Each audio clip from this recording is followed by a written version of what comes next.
Hello and welcome to this discussion of agreement. What is subject-verb agreement? Well, let's take a look at this example. In this sentence, the dog regularly bites his owner. Dog is the singular subject, and bites is the singular verb. Therefore, the subject and the verb agree. In this next example, the subject is plural. Dogs is the plural subject, and bite is the plural verb. Again, the subject and the verb agree. As you can see from this chart, subject-verb agreement becomes a bit confusing with the third person singular. The singular verb takes an S on the end. She or he bites.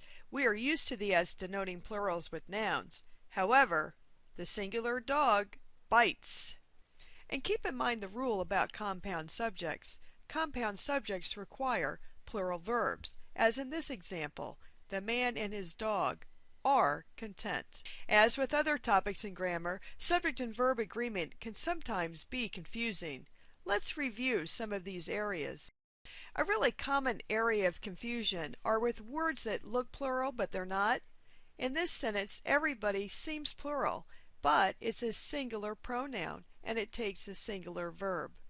Here are two lists of singular pronouns that look plural. You see nobody and anybody and everyone, someone, they seem to be plural. But remember, they take singular verbs. For example, here are some sentences with these singular pronouns. Each, anybody, nobody, they all seem plural. Keep in mind, though, they take singular verbs. Now, don't be distracted when a phrase or a clause separates your subject from a verb. For example, in this sentence, each is the subject of the sentence, not little boys. So each takes the verb lives and loves. Perhaps one of the most confusing areas of subject-verb agreement is when using neither nor or either or. When neither nor is used to construct a sentence, the subject closer to the verb determines whether this verb will be singular or plural. So in this case, when the noun owner is near the verb is singular, lives, and when we move the noun pets near the verb is plural, live.